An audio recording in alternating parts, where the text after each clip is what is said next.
Despite the ongoing depression, Mayor Ben Stapleton of Denver has been on a building binge. A new police station at 13th and Champa just opened up, and a number of new fire stations have been coming online over the past several years. In June, the city staged its own blitzkrieg on a neighborhood along West Colfax Avenue in order to make way for the new Lincoln Park housing project. These projects are underway while the city struggles to take care of a large population of homeless, poor folks, and pensioners. This year, the city was forced to lay off nearly 200 workers to meet the growing funding gap. Attorney General Rogers, is Mayor Stapleton doing the wrong thing here?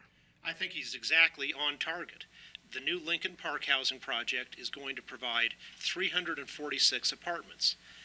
Think about some of the people who could be in that. The people who are living in Squattertown right now at 38th and Platt, the hobos and others who've been there for years, and they've built their own shacks, and some of them are rather proud of what they've made, but we can get them into, people like that, into decent housing. Of course we needed a new police building. That's the government's job to protect us. And Mayor Stapleton has lots of other strong projects going forward. At the airport, he's working with United and Continental Airlines to build new hangars for their planes. And actually, it's a program where the city's going to help, but the airlines will be paying for those new hangars. Denver is with the Air Force Base being built, we're so far. Mr. Chase talked about the air war as perhaps the most important part of what's going on in international force. Denver is so far from anywhere that Jap or Nazi bombers could reach. It's a very good strategic reserve base for all of our air, whether it be civilian or military. Mr. Chase, do you think Denver should be building all of these fire stations, a police station, all these buildings, when we have all these different poor folks that we need to be helping? Well, I think it's part and parcel of the same thing. When we are in a depression, when we're in poor economic times, that is exactly the time that we need to be building these infrastructure items. We need to be building streets, roads, schools, fire stations, what have you, because that puts the people to work and enables them to be able to afford a home. Now, I do have a little bit of misgiving, and my reporters have interviewed some of the folks who've been tossed out of the Lincoln Park neighborhood to build these new, as the city densifies. And I think densification is going to be a big issue in this city going forward. 300 and some odd units, but they're replacing some historic homes and families. I want to make sure that they're taken care of in this new scheme. Now, one thing that old Ben is going to have a problem doing is paying for a lot of this, because we are still in tough times.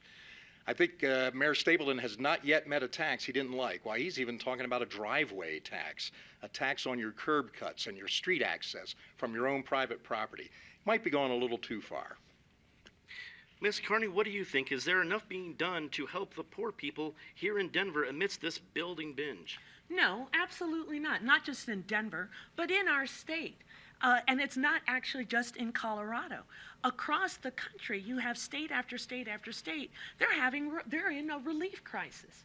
They're in a relief crisis. And so, although I understand looking to the future, building for the future, this is a problem right here, especially when you're building a runway for an airplane vehicle that the average Coloradan certainly could not afford to buy a ticket on. So I have a problem with that, and I have to mention this when we talk about the Lincoln Housing project. The Denver Housing Authority is continuing in its bigoted fashion. That Lincoln Housing project is going to be segregated. It is going to be whites only.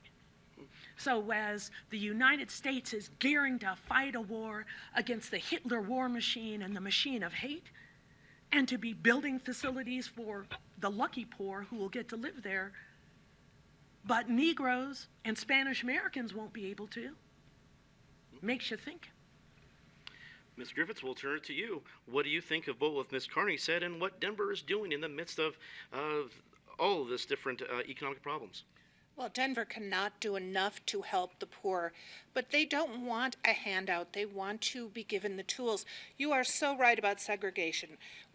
When the Opportunity School opened in 1916, we were the first school in the country for free education for adults over 18, and we were integrated.